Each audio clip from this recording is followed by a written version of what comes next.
Hello and welcome to the Old Man Orange Podcast. I'm Spencer Scott Holmes. And I'm Dave Candido. We are back to finish off our Blade trilogy marathon, this time with Blade Trinity, the third one in this whole series. And this is one of the movies that, you know, I've only seen it twice by now. And when I first saw it back in the 2000s, I remember I was very disappointed with this one. I felt like they really dropped the ball on Blade. I don't know what happened here. There were some things that really bothered me, like her putting in the stupid earbuds and so on like that. I don't know why, but that just... that time period, granted, this was also the time period that I was kind of, it was like that, like, slightly, like, I saw this movie a little bit late, so, like, kind of like late high school into college era where, like, you feel like you kind of become like a movie snob. Like, you know, you're like, I've watched enough movies now, I know better. I'm looking for, like, the cream of the crop, you know, and so on. And I'll say, ironically, though, in watching this again, though, I'm not saying it's an amazing movie, but I actually liked it quite a bit more than I definitely remember. You like it better than Blade 2? You know, this is the weird one. I was thinking about this for like the last couple of days. I think I like it on par with Blade 2. I think I like Blade 2 like just a tad bit more. And what I mean is it would have to be like a 10 out of 10, 9 out of 10 thing. Like if I was rating them only against each other, I think 2 would just barely come ahead. But I definitely think that, I don't know. I feel like Trinity is the weakest of the three overall. I don't think it's the worst movie I've ever seen, but I just didn't like it as much as the other two. And it was actually the first time I've watched it all the way through. It was another one where I think growing up with every Blade movie, I just caught them on TV, you know, like TNT or, you know, whatever, in the afternoon after getting home from school or something. But yeah, so this is the first time, of course, with this one as well that I for the first time I'd seen all the way through. And it kind of, you know, it opens up just like the other ones. Blade's killing vampires. Vampires that seem to have, you know, don't stand a chance against Blade. It'd be funny if, like, I don't know, Blade number 4, maybe, whenever that decides to be made and released. Be interesting if they opened up with him, like, fighting a vampire that's actually, like, worthy of Blade. Like he's just getting his ass beat or something like that. Exactly, and it's like one of those moments where, like, you know, Blade actually kind of loses the fight and he has to, like, escape, you know, and then he's like, I gotta train and get better. That'd be a good way to go about it. Because most of the time Blade has no problem. He's just always just out there, just like no big deal. It's kind of funny too, because like I get it. He's not exactly human, right? You know, he's half vampire, so he's got powers. But I feel like his powers as a vampire are so underutilized in all 3 movies, because what's he always using? He's using guns, his sword, little gadgets and stuff. So it's almost like he's like Batman. He's very Batman-ish. You know what I mean? Except for he kills. And it's not very often that you actually see him really going crazy with like his super abilities or something. Like, of course, part of that's the superhuman strength, being able to jump really far, stuff like that. And some of it, I get it, like he's actively doing that, but you don't think too much about it because it's like, it's never, I feel like it's almost like should be implied to the viewer, like, well, he's fighting a vampire and you need to be really strong to fight a vampire, you know, like, I guess, I don't know. I don't think that really makes a difference when you're just filling him with I was going to say lead, but I guess it's silver in the movies. But yeah, like I just thought it was funny. You know, it opens the same way that the other two do. Well, actually, it opens the same way that Blade 2 opens. Blade 1's a little different. That one opens. That's a much more mellow opening compared to 2 and Trinity. I almost said trilogy. Mortal Kombat.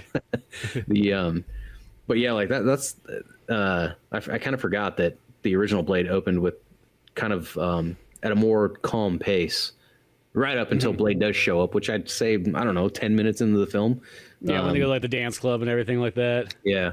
And of course he just starts murdering all those. Yeah, they literally have no chance. Yeah, a giant room full of vampires, and like It makes me think of my barbarian character on Diablo 4. I just go everywhere and just like so many thorns that everybody just dies as soon as they hit me. But but no, what I want to say what I really like, but I don't know if I really like it. I just think it's interesting. I think that Blade Trinity plays more like a movie than Blade 2 does. I was watching something interesting by Matt Stone and Trey Parker the other day, where they were talking about like doing your plot pyramid or plot.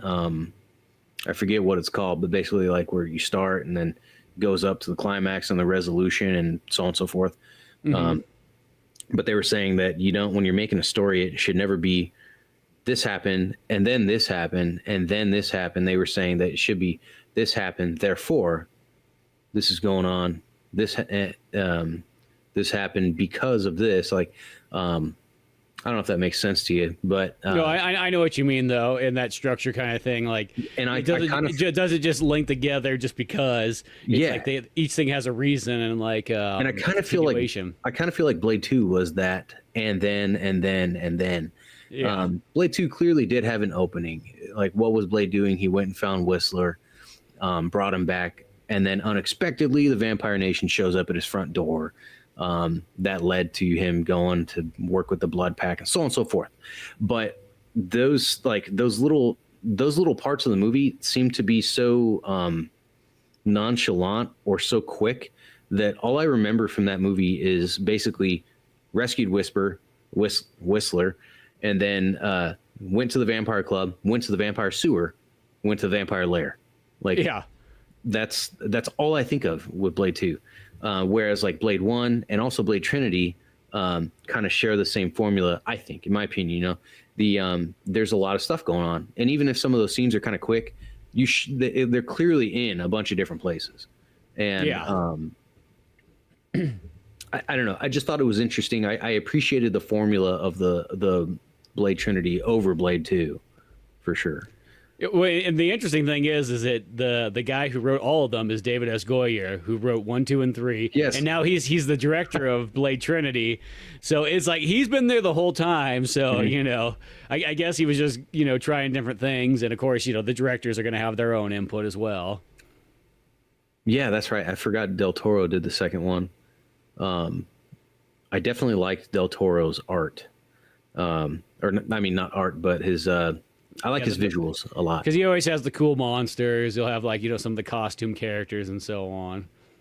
But yeah, I did think Blade 3 though, Blade Trinity, some of the scenes. So of course, what do we have going on in this movie? He's with Whistler, he kills some vampires. Gets framed in the beginning of the film by another powerful group of vampires, if you will, which I thought was awesome. The movie starts with Triple H, and I totally forgot about them. Like, oh yeah, Triple H is in this. I was like, man, that was another one too. As soon as you see Triple H, you're like, well, I can see how old this movie is. And of course, he's got hair. So, yeah, exactly. The hair and the lack of a Brillo pad on the front of his face. It's like this is an old film, but he's still a boy in this one. I thought it was pretty interesting. Excuse me, but yeah. So it starts with them, Triple H, and some other vampires. And how do you know immediately they're the vampires? Because this person with a helmet on flips off the sun. Like the sun is like. I thought that was so silly. Like, what are you gonna do? Like, go devise a plan to go beat up the sun or something? Like, Blade 4. That's oh my god. But yeah, what they do is this group of vampires, they awaken Dracula. And why? Because they just can't defeat Blade. And because they're just having such a problem with that. Even though they just framed him, which I will say that's actually one of the coolest things in this one is I think that's a cool story plot where Blade's going down, he's hunting vampires like he usually does, he's killing people left and right, and then he runs across one guy and goes to finish him off and whatnot, and the guy literally goes like, dude, he's like, what are you, an idiot? You know what I mean? Like, he's like, I'm not a vampire, I'm human or whatnot. And then of course you have even like Parker Posey's like filming it from a distance and so on like that. But the fact is like, oh shit, I just killed a human. Oh well, I better get out of here quickly. Cops are coming and everything like that. And it's like even the FBI's all like in on it and so on like that. They like for some reason want to stop Blade. It's so silly. They don't like the idea of this renegade black guy running around solving all the crimes. Yeah, no kidding. That's always the common trend, like all these dudes. I mean, yeah, I get it. Vigilantism is a crime, I guess, but I mean, they're just taking care of business. Like if I was a police officer in any capacity, whether I was a beat cop, a detective, whatever, and there's some dude out there that's just like taking out criminals, or in my fictional universe, taking out vampires, or whatever. Who cares? I'd be like, I will cross that bridge when I get to it, when I have to actually deal with you. But thank you for lightening my load. Like. Yeah, the simple way you could sum that up, that's like if you had any job and some random person came by and did like half the work for you, asking for no pay, no bonuses, and just disappeared into the night. You'd be like, cool, my day is like extra easy now. All I gotta do is go back and do paperwork and eat donuts. Okay, cool. Go back home, bang my boyfriend. I mean, in a world full of human trafficking, kidney, I don't know, like the war on drugs and all this crap, I'd be like, well, now that they're taking care of Omega Red, like the Sentinels, we'll just go ahead and take care of this real life stuff. But no. Yeah, they just feel like they always have to write that in there. The cops are just pissed because Batman has showed up and he's taking jobs. He took our jobs. I don't know if you ever seen those the CW shows, Arrow in particular. Yeah, I watched a good majority of Arrow for a while. I thought maybe give or take the first 5 or 6 seasons. When I first saw that show, I think there was only 3 seasons. And I was just kind of blown away because for one, it wasn't a channel I expected that kind of character or universe at all to be on. I was like, what?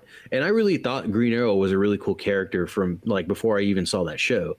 He's literally one of my favorite characters. I don't know enough DC. Like, I'm embarrassed of how much I don't know regarding DC universe. I've just always leaned a little bit more towards Marvel, and I guess it's just because of what I saw growing up. Like, it was just always in my face. Iron Man, Spider-Man, Deadpool, whatever. The only DC I really am kind of familiar with is going to be Batman. But I always thought that Green Arrow was super cool. And when I saw that TV show on, I was like, Green Arrow, interesting. And I thought, like, when that show started, when I first started watching it, because, I'm like, oh, wow, I think it was on Netflix when I started watching it. I was like, hey, this is actually a pretty neat show. The pacing seemed pretty good. They weren't giving away too much info about Oliver becoming Green Arrow, and I thought it was pretty neat. I thought it started getting dumb when he stopped killing people. But I don't know. I'm a capital punishment kind of guy sometimes, I guess. But it's like, hey, if you literally just tried to end my life. Why do I need to say, hey, I want to help you reform? Give me a break. But no. So I thought that that show ended up being. I didn't finish it because I got tired of the constant back and forth, like romance drama crap, which I'm not blind to the romance that you'll find in comic books. It's not like it's non-existent. But I feel like it became less about Green Arrow and more about just drama. Well, because it's that thing, because it's on CW, you have to appeal to the teenage girl audience. So at some point, everybody's going to bang everybody at some point. That's just, it has to happen.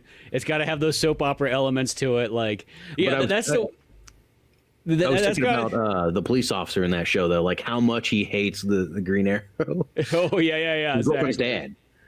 Yep. Yeah, just just everything about it. Yeah, or it doesn't matter. It's just like literally even like Gwen Stacy's dad and like Spider-Man.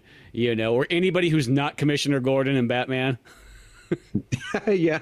I kind of forgot about that. Like none of the cops like Batman. Yeah, except for Commissioner Gordon. Maybe Renee Montoya sort of does too, but not. I don't know about anybody else. Harvey Bullock, he's kind of on the fence. But yeah, no, but yeah. Anyway, so yeah, Blade, of course, he's on the run now, and he literally gets arrested. He does. He goes out there and then like he gets kind of over. For some reason, he could take out 100 vampires, but 25 armed SWAT guys show up, and that's it. Well, I was actually really curious on how that was going to work out when the FBI raided his little warehouse, his safe house, him and Whistler, and this was right when I kind of thought that Whistler's lines, I get it, like he had a small role and he was only going to be in it for a little bit, but I felt like they wrote his character so poorly. Like he had some of the best one-liners in the first two movies, and it was just the way that they wrote him in this one. Oh, sorry, I'm an old man now, so just figure it out. See ya. It was so quick and so like you can make a character come and go in a film quickly, but still give them like hard-hitting dialogue or something. You know what I mean? And I felt like it was just so weak. The the last few lines that he had right before, well, the FBI. Well, it actually wasn't the FBI. He kind of kills in the own bomb that he makes, but dies in the own bomb that he sets off. Yeah, and since it's a Blade movie, I'm not too sure. Whistler survives like every other time. Exactly, so. Right? He always keeps coming back. Like you didn't think Kris Kristofferson was going to be in all three movies, but he is. Well, I guess if there's a Blade 4, Kris Kristofferson won't be in it. No. Yeah, but that we know. No. Yeah, maybe he's not dead. Did you know that Kris Kristofferson used to have a house like literally like 5 minutes up from above where I lived at? I had no idea, but I'm not surprised. Yeah, he had a ranch up, just a little bit up. Kind of, this is all like super close for other people, but like right below, like literally in Confidence Town, which that's a town nobody knows about. It used to be a town, but. Huh. I mean, I feel Kris Kristofferson is the kind of guy that, like, let's say I was still working at Big Trees Market, or even when I worked there, because that was from 2008 to 2013. I feel like Kris Kristofferson could have came in there and nobody would have known the difference. Exactly. That's, I mean, like, I think about he probably went to the community. He probably went to the Twain Harte Market. He probably went to Big Trees Market. Let's be honest. If he lived right there in Twain Harte area, exactly. Confidence for like eventually 30 go years, to Lake Alpine or whatever. Yeah. Because he had one of those ranches right in that area up there, and it's just like pretty much I've always went. It was either this one or that one. I was never 100% sure, but I knew it was kind of one or the other. Yeah, that's like who Christopher Titus is. Yes. So he had a house in it was either Arnold or Dorrington or something. He came into Big Trees Market all the time, and I didn't even know who he was until somebody told me, like, oh, he's got a TV show. It's called Titus, and I was like, okay, I still don't know. And then I watched the show one day, and I'm like, okay, well, I don't know. That was TV that was really, I was not watching TV at that time, at least not TV like that. I was playing video games and stuff. Yeah, I kid you not. I that show was a big one for me. I watched that one pretty religiously. You did, Yeah, and was he a race car driver or something? Yeah, well, he had an auto body shop in the show. Oh, okay. And that was, and the Stacy Keach was the dad, and I literally met Christopher Titus before at one of his comedy shows, and it was pretty cool. I met him and his girlfriend and whatnot like that. We did the podcast. We talked about Lake Tolek and everything like that. Oh, that's cool. Yeah. You actually did a podcast with him? No, I didn't do a pod. He has his podcast, so we talked podcast talk while we were like talking, because it was like right when he started his podcast. It was like when back in the really early days of podcasting, like I guess about 10 years ago or something like that. Yeah, you know, and it was like his was kind of brand new. I was like, I was like, oh, I've probably done like 50 episodes by this point or something like that. And so we talked podcasts and everything like that. And he's like, oh, I was kind of new to it and everything. And yeah, it was fun. He had a great comedy show and everything like that. That's cool. Yeah, he's one of those like comedians you could like talk to him like on the internet and so on like that. That's cool. And so on, yeah. So it was always kind of fun. But I didn't know exactly if he was up there at Big Trees. That makes sense though. Yeah, he had a house up there somewhere. I'm sure he doesn't now. I'm sure he probably sold it and made $1 million. But I was interested to see what was going to happen with Blade and the warehouse and the FBI, because I'm thinking like he doesn't exactly want to kill humans. But I couldn't remember how that happened, like the interaction. And then of course, once the FBI shows up, my idea was there was familiars within the FBI, but when they showed up, I'm thinking like, oh, what's he going to do? Like, is there going to be a standoff? No, immediately Whistler just starts blowing FBI agents away. I'm like, not making it any better for Blade. No. I'm thinking like these guys are humans. You're just blowing them away. Like it's not like, because you don't know that they're in league with these other guys. But then, of course, they end up being familiars, which didn't surprise me. And then all of a sudden, you have the most Deadpool, non-Deadpool character show up to rescue Blade when he's being held captive by the FBI. Like I started to wonder how much I actually like Ryan Reynolds acting, because I really liked him in obviously Deadpool. He plays a great Deadpool. I don't know if I can imagine anybody else being Deadpool. But I also liked him as Deadpool in X-Men Wolverine Origins. I thought he was great Deadpool then. It's not his fault that they gave him a weird design. Yeah, at the very end, the whole the whole part where he's Wade Wilson in the beginning, I think is great. I think he did a really good job. Yeah. Once he turned into that weird, like fucking strange thing, that was odd. Yeah, but, that weird monster creature thing, like something out of Resident Evil Deadpool. Yes, it's just so weird. I mean, it is what it is. It's not like I was like, oh, I'm never watching this again.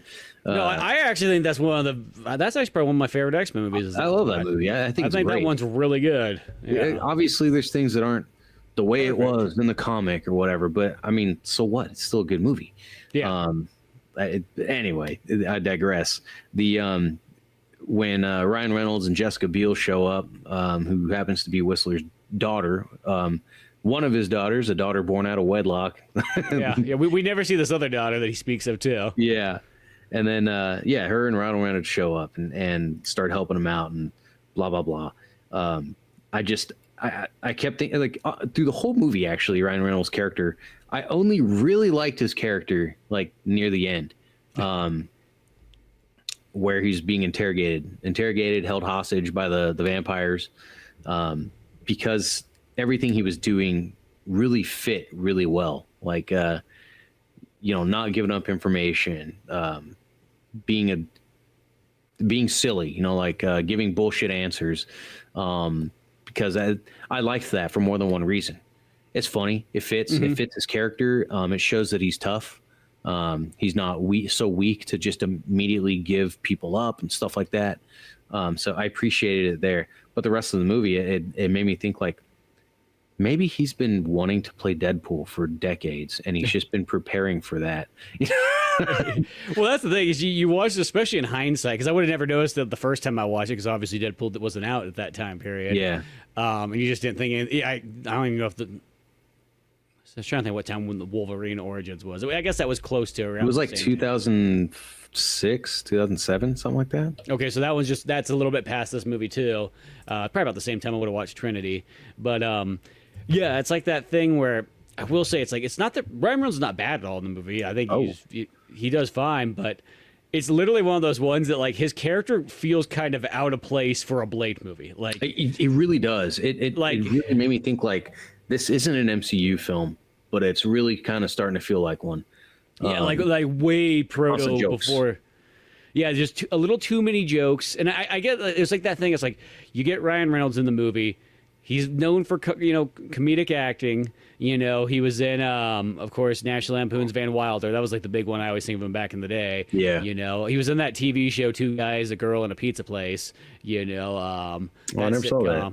Yeah. I remember being kind of good. I haven't watched it literally since probably the 90s and 2000s, But it's like, it's that weird thing that, like, I think that, like, what they probably should have done since you had Ryan Reynolds in here is why don't you just let him be a serious actor and just, like, work a different section of his Throw acting. a joke in here or there. Yeah, a couple jokes, but, like, I mean, he almost goes the town so much. And I was like, some jokes are good. Don't get me wrong. You say enough jokes. But a lot of the jokes I feel kind of fall flat. And I think it's like, it's not that the joke's necessarily bad. It's just in a Blade movie, I just feel like, well... That's the thing. It's like the way that Wesley Snipes was Blade 1, Blade 2, even in 3, his humor is very I want to say it's a sinister kind of humor. Like he decapitates 12 people in a row and then he looks at the camera and smiles or something and then moves forward. Like that is the kind of thing I like to see to make me laugh or kind of smirk, in a Blade movie. But yeah, I thought it was a little too much for me with the joking. However, oh well, I guess. Yeah. Well, and that's a lot of times that's probably, if there's one thing that I'm kind of nitpicky about in my superhero movies, is when they try to add the comedy into them when they're supposed to be technically a serious movie. Yeah. In a sense, there's a time and a place, and I'll use this as my example. Lego Batman. Lego Batman is hilarious, but the thing is, I'm going in that movie knowing it's going to be a Batman comedy. Well, of course, it's a Lego. Yeah. So, like, if you put that kind of humor into a normal Batman movie, I'd be like, this feels really out of place. You know what I mean? But in a Lego Batman movie, that's almost like the Tim Burton Batman movies. Where Batman straps a bomb on a guy and throws him over the edge. Like the most un-Batman thing you could possibly imagine. Yeah, there's things like that. I didn't kill him, the bomb did. Yeah, it's the bomb in the fall. I'm not too sure which one got him first. But yeah, it's like the weird thing in this one is just like that comedy. And I could kind of see it because it's like, of course, Wesley Snipes back in the day, they always kind of said that he was really hard to work with in this movie. I was watching that in one of the videos earlier. Yeah, and that, like, he didn't really get along with a lot of people. But I think the thing was, too, is I think he looked at that script and kind of said, like, dude, like, literally, I'm Blade in this movie, like, because in a sense, you watch the movie, it's like Blade's just not really in it a whole lot. No. He's still the main character, but literally everybody else sort of carries this movie. And then he just sort of shows up at points. I was watching a YouTube short on it where they were saying that same thing. He was apparently really hard to work with. The end scene that I actually didn't see. The ending that I saw was with, of course, if people didn't realize it by now, Blade fights Dracula in the end and wins. Like, I don't know if they'd make a Blade movie where he fights his final boss and loses. But slips on a banana peel and falls down and just on the ground, just there. Dracula stand over him like, why'd you just fucking Donkey Kong me real quick? Just some kind of like gag. Falls down the stairs. Trips on his sword in his back sheath. He misses the sheath and just like impales his spine. But the ending that I saw, I had no idea there's 3 endings. I didn't even think to look up alternate endings on this one, which I think that reminds me, I didn't look to see if there was an alternate for the second one. But the one that I saw was with where they get Blade to the hospital, and then it turns out, oh, it's not Blade, it's Dracula. And they're just like, what happened? What is this? The doctors are freaking out. Like, what is this? That's the ending I saw. And then the alternate that you showed me with the werewolf scene, that was pretty cool. I always thought that was kind of neat too. That was supposed to be, it was pretty much putting the Night Stalker characters, which is Jessica Biel and Ryan Reynolds. They could have almost a spin-off movie where maybe they're going to go fight werewolves next and so on like that. Yeah. It's kind of a little bit wacky and ridiculous, but it's like, I think it's kind of neat. And it sounds weird. if those two characters were just in their own movie, I think I'd be like, yeah, that's totally fine. I'm it can be a goofy comedy. I thought the same thing. Jessica Biel could play the straight character. Ryan Reynolds can be the goof. I would be down for that. It's just like, once again, in the Blade movie, it's just it kind of breaks that fourth wall. It's like when you're eating a sandwich with like just things that shouldn't be together, mayonnaise and peanut butter and I don't know, like a hamburger or something. I don't know, something bizarre. And that's kind of what you have with these three different characters. And I get it. I think we've talked about it before, where you have teams or something like the X-Men, Fantastic Four. Everybody's different, and somehow they make it work and whatever. But I think part of that is they all kind of grow up together. Fantastic Four, they all got screwed over at the same time in outer space. Blade, you just have these two totally different people who show up. We're here to save you, and he's this dude who's just like kind of a what do you call it, nomad, who, well, he's also not white, but the no, he's this nomad of a character, a half vampire. These other two people, it's kind of funny. So like my wife and I were watching Walking Dead right now, and we're kind of blowing through the show, and we got to a point where the main group comes across this small village community that's been behind walls, like relatively safe since the whole zombie outbreak, and it's been going on, I think, for like getting close on like 2 years at this point. And the main group, like haven't showered in a year, like they're all like screwed over, like dirty as crap. They've killed people, they've killed zombies. They're just like not normal people anymore. And this other group is just like bewildered that, that they're living in a society where you just can't talk things out anymore.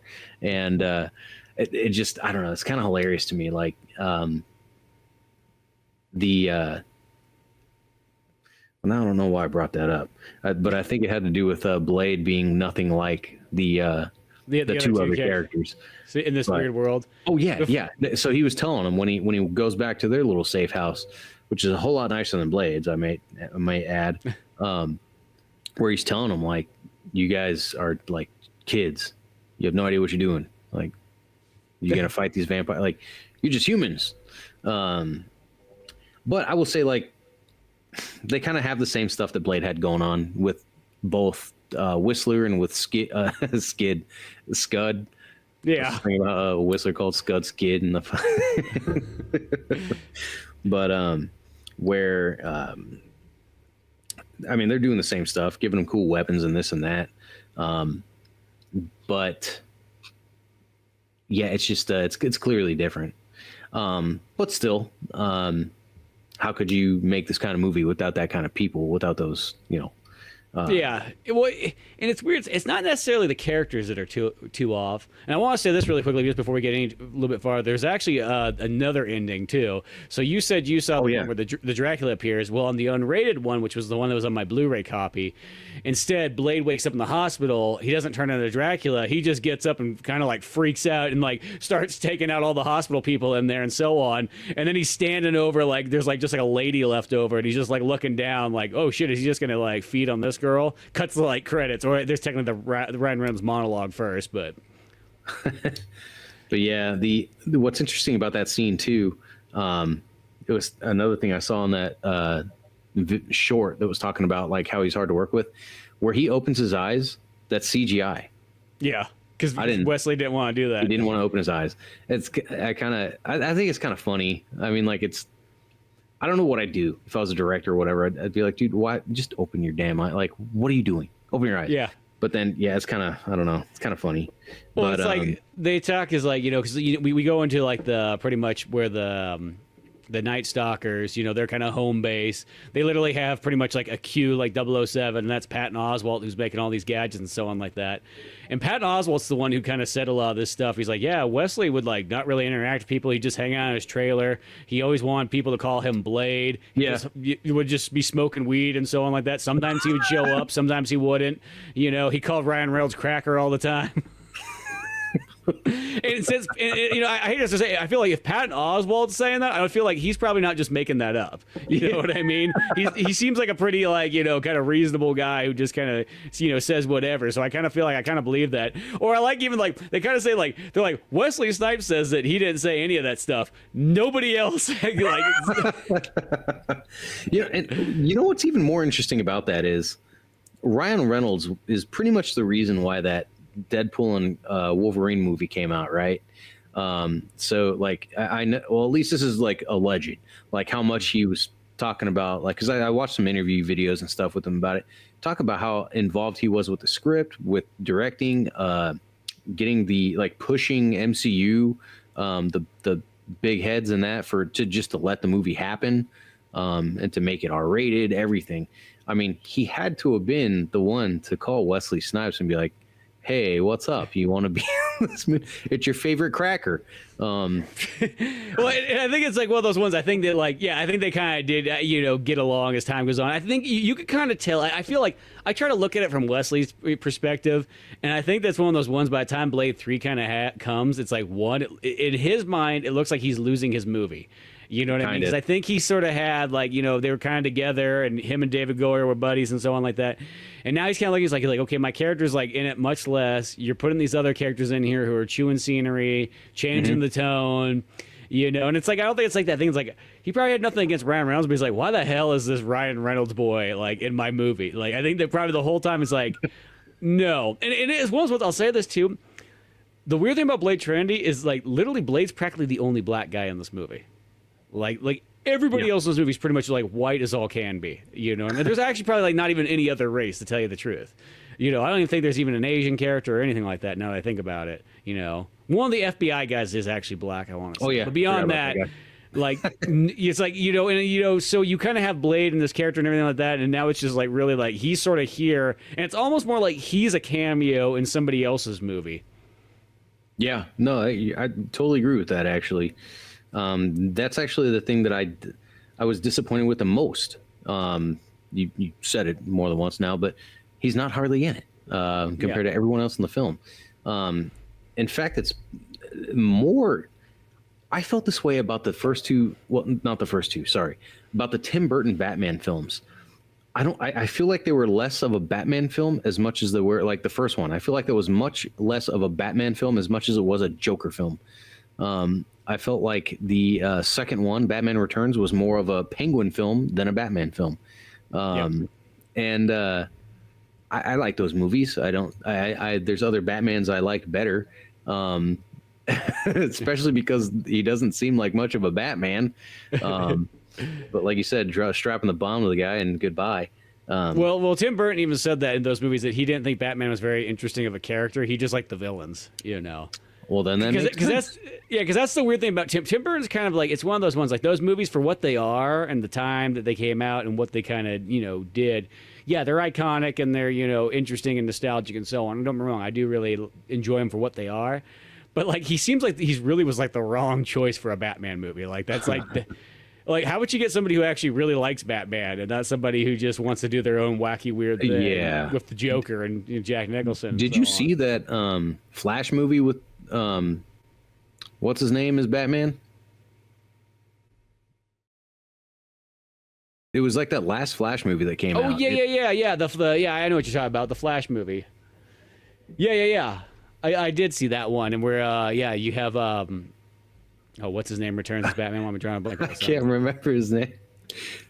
The Tim Burton Batman. I mean, I can't remember his stinking name, but which realistically, he actually works as I actually feel he actually feels more Batman like the older he got than he did back when he was younger. Interesting. But anyway, yeah, the and then of course the one going back to Blade Trinity, the whole thing Michael with Keaton. Sorry, I was drawing the worst blank for it being late, which is weird for as much as I like those Batman movies.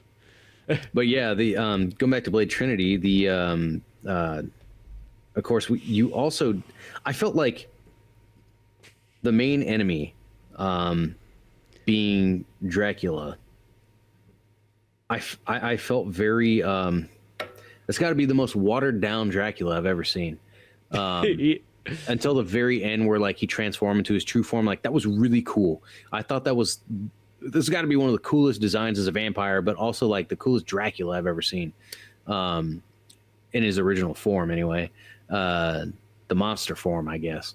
But I mean, everything else, I was just like, what, you're fighting Dracula here. And it's such a lame, the scenes with them were just boring. And there were scenes in this movie that I thought were kind of silly, and it was for nothing.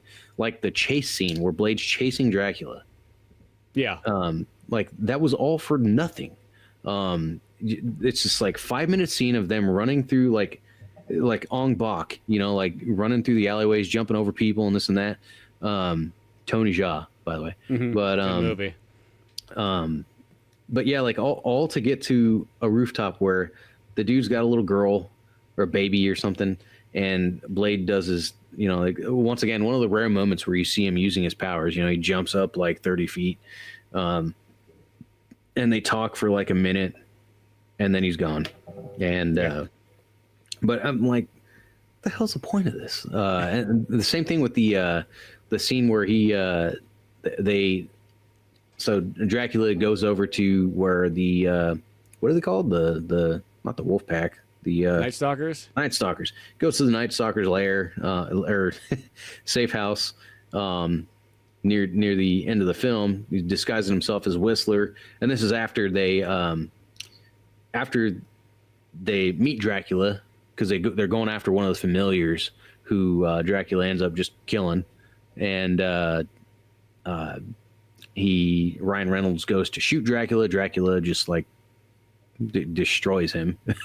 Yeah. And he's and then that chase ensues where Blade just runs for nothing.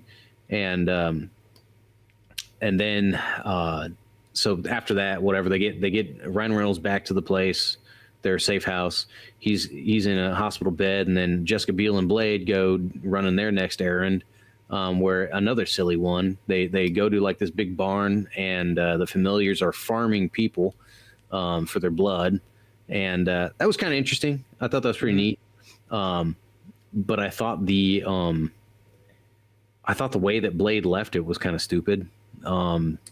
It was just like very convenient and lame. So they go into this barn that's like got all these people that are in Ziploc bags, and they're being, like harvested for their blood. So they're kept alive, but they're all vegetables, so that the vampires can keep eating. And it brings up something that I think we've said before about these vampires that have these plans of like wiping out all the humans. You're like, well, what are you going to eat if you do that? Exactly. So like, that's great. We'll put them in baggies, and then we'll just, drink out of them. Yeah, exactly. And I'm just thinking like, okay, so Blade here will just destroy this whole building. That way they really can't use these people no more.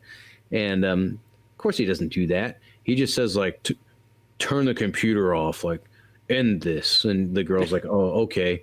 And then he leaves. I'm like, no freaking way, dude. That like, that this, like whoever this vampire chick's working with, she's going to be like, okay, he's gone. Boop. Yeah, Blade just showed up and did this. And they're going to be like, yeah, turn that shit back on. Like, yeah, no, that is like, yeah, it's like he did nothing in a sense. I know. I'm like, well, it's not like, oh no, their life support's off now, they're gonna die. It's like they're already vegetables. They just gotta start it back up, turn that generator back on. Yeah, and literally, she probably could have just done that thing where like, turn that off. She's like, okay. Yeah, like it's just, obviously he doesn't know. Exactly. And yeah, because she could put the screensaver on and said it was done. And then and then while that's going on, that's when Dracula shows up to the safe house, kills all the kills all like our like side characters and so on like that. Yeah. All like the kills Patton Oswalt. Who knows what he's just dead on the floor. It goes after the other chick that's in this one too. They got the girl from the blind girl. Yeah, the blind girl, but you always think of her from American Pie, oh yeah. So that but they try I was to make trying her, to remember where I recognized her from. Yeah, it's like she's a blind hacker, I know. I was thinking about that, and I'm like, in what world does that make sense? It's like, I hate to sort of say it, that's probably like the hardest job you could possibly get if you're blind is a hacker. And because that's the first thing we were looking at. Like, is that a Braille keyboard? Like, what? And she's like, yeah, she's blind. And then I thought about just, it's always cool. It's always edgy when you have somebody has a disability like that, and they're doing like really cool stuff. Like Donnie Yen as the dude in The Adversary in John Wick 4. Stuff like that, you know, like it's awesome because you like somebody has conquered their weakness, you know. But then you have something stupid like that in a film, and it made me think of The Book of Eli. I don't know if you've seen that with Denzel Washington. I do like that movie though. I like that movie a lot. I think it's dumb that he's carrying around a normal sized Bible they're trying to convince me is all in Braille, and he knew the entire Bible. Give me a break. A church that my mother used to go, well, she still goes there. Church my mother goes to, the pastor that used to be there was blind. He did not use a Bible like that was in Braille. He had binder after binder after binder after binder after binder because of how freaking many pages and words are in that stinking book to begin with. And you translate that to Braille, dude, it's not a book that's that big. You know, like, it's like you should have just been carrying around this, like, you know, like 10,000 page tome. Yeah. You know, that's where like, and everybody asks like, what's that? He's like, well, I like the large print version. That's where like the first time I watched that movie, I didn't think anything about that. And then I watched it with a buddy of mine who also went to that church or whatever. I don't remember, but he was a big Christian too. And he's like, yeah, that doesn't make sense. And I'm like, why? He's like, well, because, man, like, look at so-and-so's, you know, he's blind, you know, he's blind since he was born. And you ever seen him read out of the Bible? I'm like, no. He's like, that's because it doesn't exist, dude. There's not a he was saying it's because he can't read. Yeah, exactly. It's because he's fucking blind, man. I can't believe you would say that. I can't. You're going to hell. But you gotta see me first. That kind of thing I see in a movie, I'm just like, dude, that's so stupid. You know, I know it's one of those ones. It's like that's like an idea. Like on paper, that sounds kind of interesting, but then you're like, wait a second. All you have to do is think about it for a second. And go, wait, how is she reading the computer screen? Exactly. Which I will say, so it would have been just better if she was deaf. That's actually that's probably the better one for a computer because that would make more logical sense. There's also that blind pastor also used a computer, but it wasn't. He didn't use no Braille keyboard. He it was like he had a headset and he talked into it and it replied back to him, like gave him everything he was. Yeah, like a very early version of AI in a sense. Yeah, kind of. It was called like Dragonfly or something, or Firefly, or I don't remember what it was, but yeah, no, that kind of thing. It kind of blew my mind. I don't know if you ever had to do this in Comcast. I didn't, but I had to do this twice working for Charter. I had to install cable for a couple blind people, and the first time I did, I was like, "What?" I'm like, you know, I'm thinking like, "Why the hell do you?" Like, not like you. That's like you're going to like a deaf person's house, and they're like, "I want you to install this sound system for me." It's just, I thought it was really stupid, right? But, and it's not to be like a jerk. I just didn't see the point. They clearly couldn't see the point. But but I'm like, I'm thinking because it was, I don't know if you remember, but it was very simple installing a normal like DTA or DCT box. You know, like you put it in, boom, it's working. Like it might take a half an hour for the guy to load up, but they were the simplest thing to install. And every time I got one of those, I was like, thank God. The world has reversed, like total 180 when it comes to cable now, at least with Charter. They're the biggest pains in the rear to install those, like the simple cable boxes, because they're not simple anymore. Whatever happened, I have no idea. Don't care. I don't work there anymore. But when you go to install a normal cable box or replace one, most of the time they don't work. I don't know if I told you, but the last job I did for the company was at a nursing home, and I show up and the dude's butt naked, and you know, like in the bed, and like I'm ready for porn. yeah, dude, I'm like, I was so mad. He's just already just beaten off. Like, did you get in there? Hurry up, Billy! I was so mad, dude, because it was getting close to 7 o'clock in the time that I got off work, and I wasn't done with the job I was at. I was literally waiting for my dispatcher or not dispatch, but field support to close my job out because a stupid technical issue with the app that we're supposed to use. I couldn't do it myself. So I'm calling and waiting. I'm on hold. It was like 20-minute hold times. And all of a sudden I see they put another job on me. I'm like, I am off in an hour and I am 40 minutes away from the job that they just gave me. Of course. Like, I'm not going to, and I'm telling my dispatch, I'm telling my bosses and stuff, like, I'm not going to make this. I'm not going to this. And my direct boss eventually calls me on my way back. He's like, hey, so we don't have anybody else. And he's like, I know that's not your problem. And I'm just like, and the only reason why I even went was because it was a veterans nursing home. And I kind of like, being an Air Force veteran, I'm kind of like, God. Get him And I told him too, I'm like, I guarantee you, I'm going to show up to this place. The dude's going to be asleep. And because they're all like 90 years old, and it's getting close to 7 p.m. So I show up and I'm like, I find the room. Of course, he's asleep. He's butt naked under a sheer freaking sheet, sleeping. And I'm like, did I really need to come here? Like, no, I really don't think I did. And of course, the nurse is like, hey, John, he's here, you know, and he's like, hey, I'm sorry, I'm not wearing it. I'm like, yeah, exactly, yeah. The porn boy's here. Poor boy. But yeah, so I had 2 freaking boxes that weren't even mine. I had to go to the office to get boxes out of my boss's tote because I didn't have any because they didn't send me any. I go to his stupid room.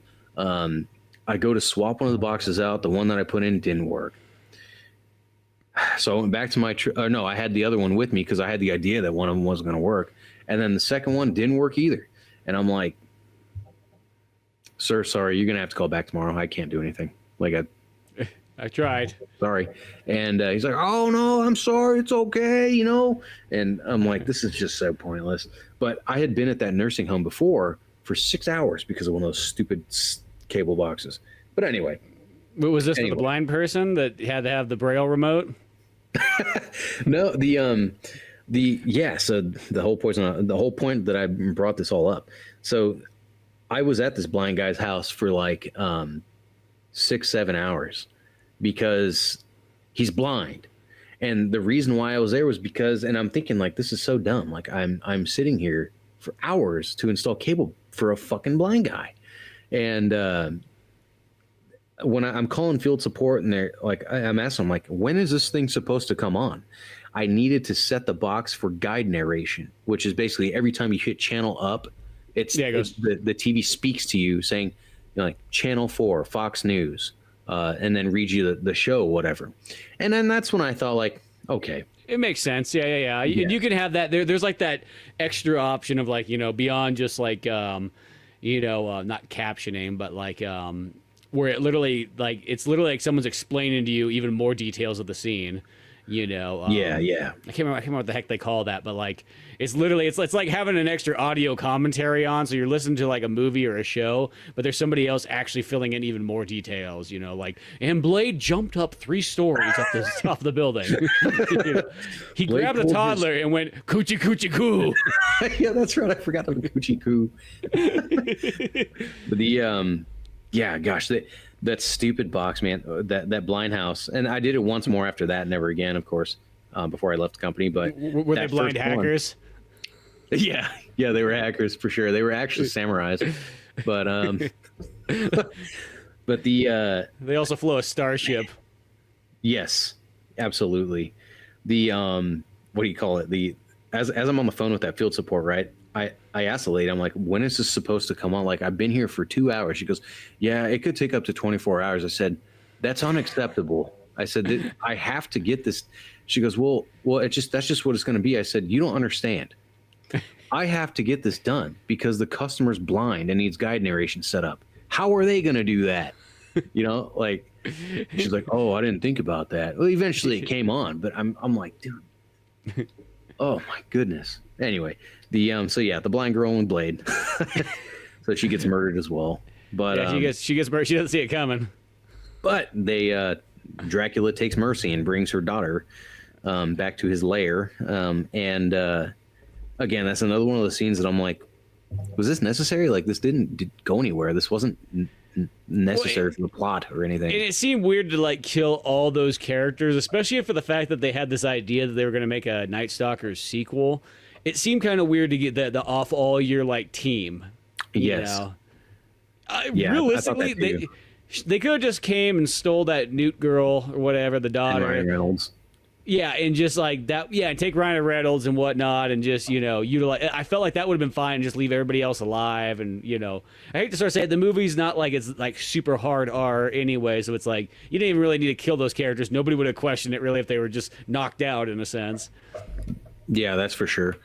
And they go back, but one thing I want to comment on that, like the Dracula's character and his look here, is this is also that time period too, in about the mid 2000s, where like a lot of characters had this like popular look, but it was like it always reminded me like it was very generic. Where tough guy, shaved head, looks like he could be intermixed with like it's almost just like it looks like Eastern if you were European. Like. Something kind of, you don't really know, and I mean I guess it sort of stemmed from like characters like Jason Statham and Vin Diesel and all that stuff, which it works for those guys. For some reason when I see it in other stuff, especially even like video games, it always reminds me like that looked like the character, like if you were gonna like create your character and like the very first thing popped up is like, okay, here's a guy stand there just generic looking shaved head or something. Well, I'm supposed to add whatever hair I want and put the coats on and if give him a mustache or not, but like I remember for a while that was like the popular thing. Like that was he just looks like a thug. Like he looks like a generic bad guy. Like a generic bad guy, Russian in the background, like has two lines. How do you have Dracula and not have him look like either like of royalty or some kind of prestige? I don't know, something more than like I beat people up for a living. Yeah, well, it said that look was because I think of other things like Infamous had that look with the characters in that game. Mm-hmm. Even Mass Effect, if you didn't change your character, like the standard look of Shepard, he looked like that. I mean, of course, I changed my Shepard to a woman. I mean, that kind of makes sense though because it's military. Yeah, I mean that makes in space, Still, it's just, like you're saying, it's the same kind of thing. As I said, I just remember seeing that and there was a lot of stories and stuff like that. This movie is very like 2000s.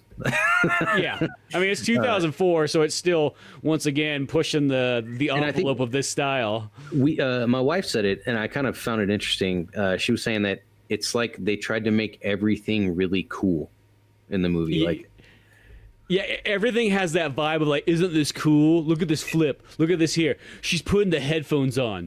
That was the part that I kid you not. When I first watched this movie, they definitely gave the iPod some screen time. Like when she's flipping through, it was like a third gen iPod. Yeah, and she's flipping through it on like her MacBook as like they're in the back of the car. That was the part. I kid you not. When I first saw this movie back in the day, that was the part that almost killed the movie for me. I was like, that is the stupidest fucking shit that like she puts the headphones on. And for some reason, like the last like almost 20 years, I remember that scene being so much worse than it really is. But I remember you're gonna go killing vampires with your headphones on. Like these creatures that could sneak up on you so easily. I thought that was like such like I'm like that is so I just thought it was really lame and I thought it was really unrealistic. Like I was just like, and yeah, I've seen other movies and stories do that too, where people put their headphones on and try to do crazy shit. Whatever, who knows? But this is that. I remember when I first saw that, I just was like, if you were gonna find a way to make me never get an iPod, this was it right here. It was so dumb, and I almost used to think of Jessica Biel as being just the lamest character because of this. When I rewatched it, it's like, well, it's still stupid and goofy, but like it just kind of went over me. I was like, whatever, that's what it is. I kind of liked her character just a tad more than Ryan Reynolds' character. I actually was a little bit more impressed. I would have said like if I were or when I remember this movie, I would have been like, Jessica Biel. I remember being kind of goofy in this and kind of off and so on. And she's actually not too bad in here. It's like she got some pretty decent action and so on like that. She plays the straight character, so I think that's probably better for like her acting and everything like that. But yeah, she was much better than I remember. And then, so yeah, they're, like they're setting a trap, of course, for Blade, and that group of vampires who woke Dracula, they're holding Ryan Reynolds hostage. Who the female, she was like she kept Ryan Reynolds as they made him a vampire, and then he became not a vampire. Yeah, old Parker Posey vampire. So they're threatening him, like, oh, you need to either comply or we'll make you a vampire again, blah blah blah, and we'll make you eat that little girl. So I guess he's trying to do what he can to not let that happen, whatever. But he's in chains, he's held captive, and then Blade and Jessica Biel show up. They're doing their thing. First, Triple H kicks him in the face, which I thought was fucking hilarious. That's right. And he kicks him in the face right before saying the line, like, "When did you see my fucking dick?" That's what I was going to bring up. I do like the scenes with Triple H a lot. I think he plays a really good bully slash what's the word I'm looking for? Henchman. I think he plays a really good henchman. And it doesn't surprise me that wrestlers make good actors because they're acting anyway when they're acting every day. Yeah. Some better than others, I guess. But I thought he was pretty great. Yeah, and I always thought he's only in a handful of movies, but all the movies I've ever seen of Triple H in, I always really liked him. I always thought he was really good. I kept thinking while we were watching that, I kept thinking about this movie that I don't know if I even watched the whole thing, but it had Paul White, Big Show, in it, and he played a wrestler, and it's pretty goofy. Like he goes to like this college party, and he tries to help these teens that are getting beat up, and these other teenagers just beat the crap out of Big Show because he doesn't really know how to fight. He's a wrestler and doesn't it's fake and stuff, and he just gets his ass handed to him, and he's like, it's almost pathetic. But of course, that's a role he's playing in the film, and he does it really well. But I think I can remember that one too. I don't remember what it was called, but I'll have to find it. There was another Triple H movie that came out just maybe a couple years past this one. It was called The Chaperone, I want to say. Oh yeah, I know. Where he was like, that. Yeah, I remember that. I was like, that was pretty good. I liked it. As I said, I wish Triple H kind of did more. He only did a couple movies, and that was sort of about it. But he's probably like, I'm making enough money at WWF, WWE. Yeah, But one thing, I thought this was super silly too. While they're interrogating Ryan Reynolds, kind of just beating him up and everything, he starts up on the whole thing like my friends are going to be here any minute, and by now you probably feel that, and the vampires start it looks like they're like can't breathe and stuff, and they're getting all messed up because Blade and Jessica Biel had put silver crap. I want to say silver nitrate or I don't know, some fancy kind of silver that's in the air, and I'm like, and I thought interesting, and my wife says, so vampires breathe now, that's how that works. And I'm like, I didn't think about it, but yeah, I don't think I've ever known a vampire to actually have working lungs. I would assume that it probably wouldn't feel good on their skin. And she's like, what is it? They got a bad, is it going to give them a bad rash? Is that their big plan? Give the vampires a rash? And I'm like, yeah, that's kind of hilarious. And kind of another thing that if I read that script, I'd have been like, are you sure you want to do this? This sounds kind of goofy. Yeah, exactly. Shouldn't we just pull something from the comic book instead? Yeah, exactly. And of course it didn't work anyway. No. And then, and then that whole fight ensues. They come in through the roof, start blowing everybody away. And I thought right there, Blade was gonna kill Triple H, but no, Ryan Reynolds does later on. Ryan Reynolds does a fight scene of Triple H, shoves a silver bullet in his mouth and gives him an uppercut or something like that. And it's like that liquidy silver kind of thing, and just blew him apart. Yeah, exactly. There's actually some cool action towards the very end, though. I will say, when there actually is action in this movie, it's pretty good overall. It doesn't get too skimpy on that. I think the three things that would have redeemed this movie for me would be if there was a little bit more action, maybe a little bit more thought put into some of those goofy scenes, or just not even having them. and then more Blade. Yeah, more Blade, I think, is that's the big and takeaway. of course, giving Dracula a bit more respect. Yeah, making him just look more like, I said, like a character in a sense. That was another thing too, like how little screen time such a huge character, like huge iconic character. I feel like the two characters that should have really been in this movie weren't. Yeah, Blade and Dracula. They're barely in it. Well, because like even Parker Posey has like a lot of scenes in this one because she's technically more the bad guy of the movie than anything else. You know, Yeah. She literally has like the majority of it. She does a good enough job in it and so on like that. They give her like those giant fangs, so it makes her mouth that already is a little bit kind of big, super large. You know, But yeah, it's a strange. The strangest one is just like I think it just needs more Blade, and it needs to be just a little bit darker. I think that's the thing is if you see the tonal shifts from Blade 1 to Blade 3 is they literally get lighter and lighter, and it's like granted they still always are rated R movies, but it's like Blade 3. Like when I think about it, it really feels like it's a PG-13 movie, other than the fact it's got a lot of swearing in it. That was the other thing. I usually don't care about this kind of thing too much, but I feel like there was too much swearing in this movie. Like it was just like cursing for like just because I can curse.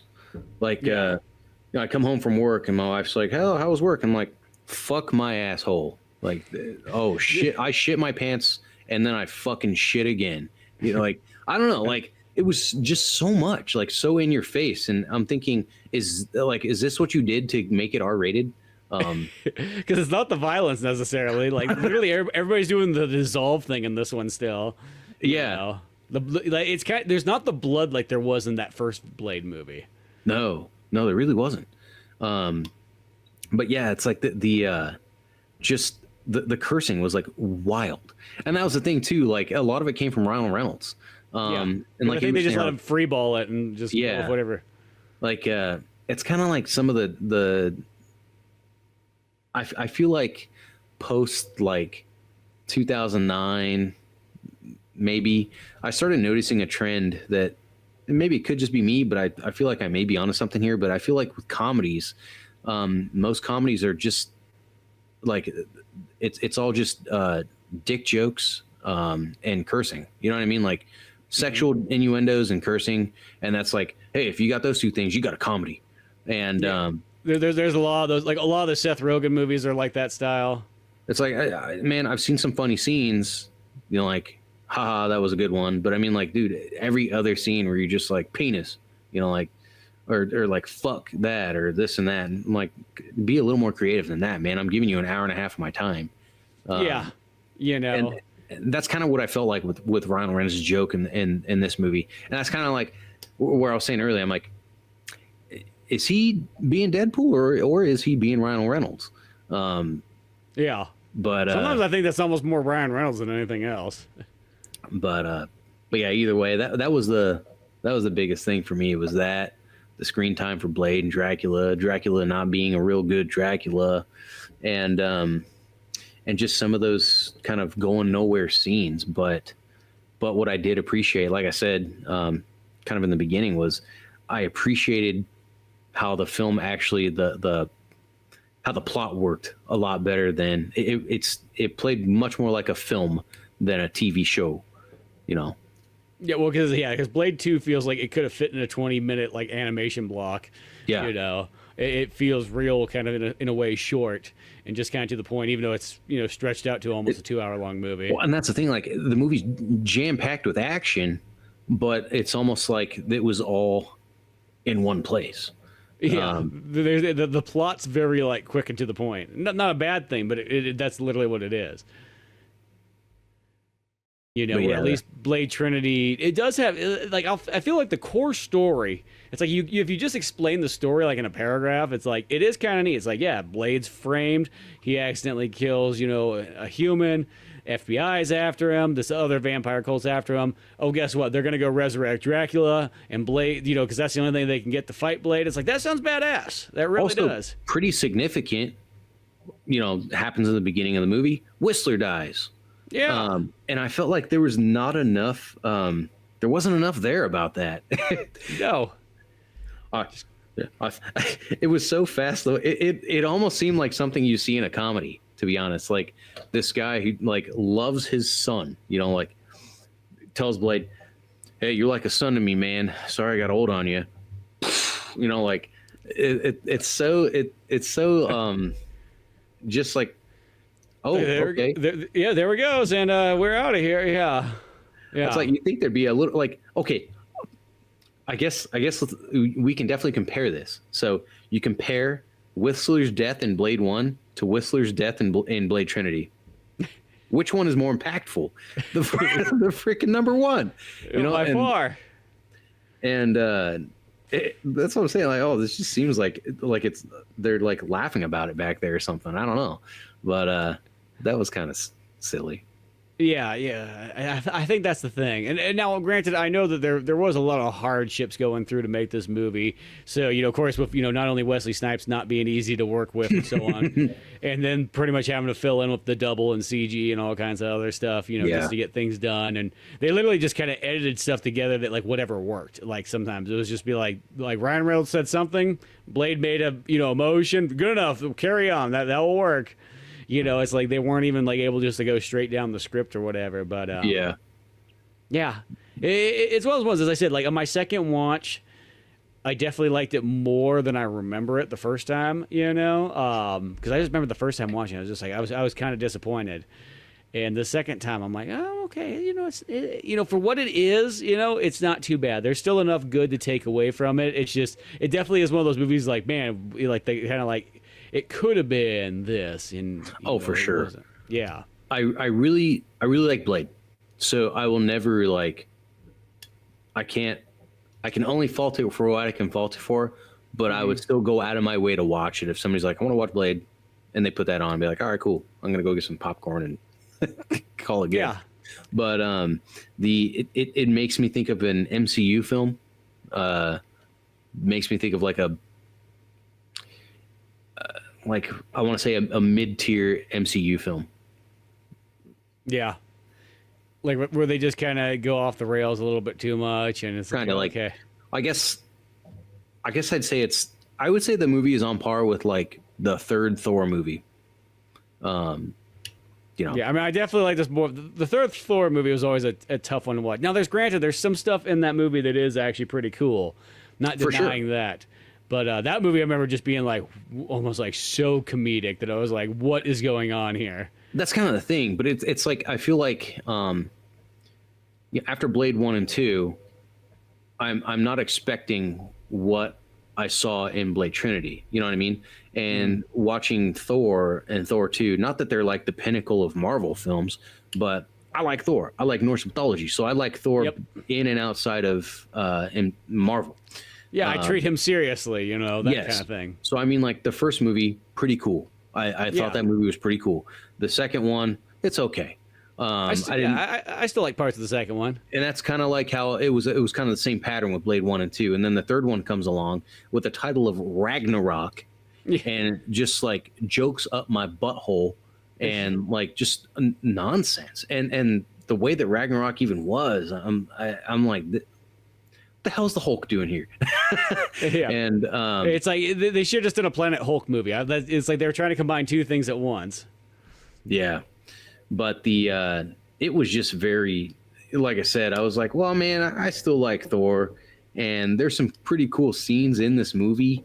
Kind of don't know how I feel about it. Very jokey. Although I mean, I did think some of the scenes were hilarious, but at the same time, it's not what I was hoping for. It's not what I wanted. I wanted a badass Thor movie where I was going to see some legitimate, like, end time shit that was Norse relatable, you know. But you know, it's like once again, I mean, I'll take it. Yeah, you know, it's that thing where it's like, you know, put the jokes in like their own place. If you want to have a comedic like spin-off kind of like Marvel thing, by all means do it. That's literally like, it's like Lego Batman. That's not, you know, you don't watch that and go, okay, how does this tie into the Dark Knight? No. It's its own thing, and you can have goofy, funny Batman, and it works in that context. But yeah, it's like it's like that ones you can't start with Thor 1 and 2 being serious, and then Thor 3 and 4 just being goofball films. And even just like I remember even just like in like I think it was like Avengers like Endgame or whatever, or maybe the first one, the Infinity War, where they had fat Thor. I was like, Jesus. It was like you guys. It was Endgame, I think, that he was fat Thor. Yeah. It was the second one, because in the first one, Thor comes back with his Stormbreaker or whatever. Oh wait, was he fat in the first one too? I think he was. I think the really jokey stuff was in the first one, where he was just fat. And he was sitting there and he was hanging out with the dude from Planet Hulk, and they were like fucking eating on the couch. It was just like, I remember when I was watching that, I was like, what the serious fuck is going on here? You know what I mean? Like what type of blasphemy shit is going on in this movie? You might as well just put Muhammad over there fucking blowing a dude in the corner. You're like that close to that. Jesus getting butt fucked in the corner. I mean, what go for it? You're already there. It is pretty wild, man. I don't really have much faith in most of superhero films these days. And it's not about like, oh, it's woke, it's this and that. I mean, whatever people want to call it, sure. I just think people keep bastardizing characters that are already made, instead of just either putting a character that people like that haven't had much screen time, either making them or making a new damn character in its entirety. I mean, is that like, are people not creative enough anymore to make a new cool character? Well, the worst part too about comic book stuff, I hate to sort of say, it's like, dude, it's right there on the page. That's all you have to do. It's literally storyboarded out for you. All you have to do is follow this. I don't know why that's so hard. It's one of those ones that's like, you know what I mean? It's like it's like you just feel like you're just trying to get this to work. I will say it's like it's always it's getting closer and closer. I mean, I will say like that new Superman movie was for the most part pretty darn dialed in. My only like light complaint to it is it's a little bit jokey still. I mean, it's James Gunn. He did the Guardians of the Galaxy movies. It's about in that equivalent to Guardians 1 joke wise. Not maybe 2 or 3, but 1. So I heard that what I heard about that film, the biggest, I don't even know if it's much I don't know if it's as much of a complaint as it is an observation, is that it seems like Superman gets beat up too much. Like it's almost like he can't win a fight by himself. He does get beat down a bit, but I think it's just to show that he can overcome these, problems and so. Because that's even like the theme of the movie is that like it starts off and it says like he has never lost a fight before until now, and then he comes flying across the screen. So that's sort of the theme is that like he thought he had this all taken care of, and now shit's kind of getting real and so on. But no, I actually thought it was pretty darn good. I mean, as I said, it's James Gunn, and he could have probably pulled the comedy back a bit. I know what they're doing. They're trying to do the exact opposite of what Zack Snyder did. So if Zack Snyder movies were kind of serious, they're like go the other direction. Do you think he's a better Superman than Henry Cavill? I think the guy's a good Superman. I don't think he's better than Henry Cavill though. You liked Henry Cavill as a Superman? I like Henry Cavill quite a bit. I like him as an actor a lot, and I liked his Superman. I got to tell you though, I feel like I saw The Witcher before I saw Superman, and all I can see when I watch Superman with Henry Cavill is The Witcher. I just see him like as this guy who's just down to just kill anyone. Yeah, I guess because it was like I saw him first as in Man of Steel and everything like that. But no, I think Henry Cavill is actually probably one of the better Supermans because he had the nice build and everything like that. He seemed real manly and rugged. This new guy though actually is pretty darn decent and so on like that. Like a lot of the characters work out well. They don't try to they don't jack some things up. They don't try to make fucking Jimmy Olsen a girl and some shit like that. Like in this one, he's literally fucking Jimmy Olsen, except for they make him like a player in it, which is actually kind of fun. It's for a funny joke, but like it is kind of like, oh, I didn't kind of expect that. Well, that's kind of like the new Fantastic Four movie. I haven't seen it. I don't even know if it's out yet. It comes out this week in a sense when this episode comes up, pretty much. The Silver Surfer's a woman, and that's one of those weird ones where I'm like, you know what? That's not the worst. Like if you're gonna have a gender swap, that one's probably a fine one. Like So it's one of those things where I guess in the age where we're multiversing everything, I don't want to say I'm upset about it, but I don't know if I'm necessarily like looking forward to it, because it's one of those things where I'm pretty sure the person that decided that didn't know that there was another like universe where the Silver Surfer was a woman. They probably just I imagine somebody saying it's just a silver person. Yeah. That could be anything, because I feel like that's what most of them do with all these characters. Oh, it's just an alien. Because the Silver Surfer didn't start out. It's just an Irish person. They're not real. Yeah. That's the one that always bothers me more than anything else, is that like I felt like Irish people they're like the easiest one for people to go like, oh, it's an Irish person. Get his fucking ass out of here. You know what I mean? Like gender swap that bitch. That's always the first one they go for. Is like, it's like, oh, God forbid we have an Irish character. But yeah, the Silver Surfer, I was talking to one of my buddies the other day. He's like, I mean, it's just like a gray alien, right? And I mean, he genuinely didn't know. I'm like, well, no, I mean, he's actually an alien. Like, he didn't start out as a silver, freaking cosmic dude. He was an alien from another race. They're like humans, and he had a wife. Yeah. Like, it legitimately was not a silver thing. And he's like, oh, I didn't know that. He's like, huh? I'm like, yeah, that's why I'm people don't read a Silver Surfer comic. No. I mean, and I'll be honest with you, I haven't either. I just knew that from. See, I will go on like all the different like encyclopedias and stuff and read like all these character bios, because I don't want to spend I got a comic series I'm really into, and I get curious about something else. Well, I'm not going to stop that series and go read 80 issues to know something about this other character. I'm just going to look on the encyclopedias and look up, oh, okay, so that's what he is. Cool. Yeah. Going back to my other series now. You know what I mean? So that's how I get a lot of my info about characters and stuff, other than when, like when I'm real deep into a certain series. But yeah, I don't know. I'm interested to see how that movie's going to go. I kind of look forward to it. I think Nicholas Holt's a good actor, so I'm interested to see how he's going to be as oh wait, no, that was Lex Luthor. Damn it. See, I got them mixed up because they're coming out at the same time. Yeah, exactly. Well, I think it's one of those ones. It's like both those movies are supposed to be like, okay, so Marvel, DC, what do you got going for us? And it's like, I hope it's one of those ones like, okay, Superman, in my opinion, did pretty good. So I'm hoping that Fantastic Four doesn't drop the ball, and I hope it actually puts Marvel in a good new direction. I'm very optimistic about it. Like, yeah, I want to see where that goes to, and hopefully they can just sort of get out of that goofy comedy era that they were in, where, yeah.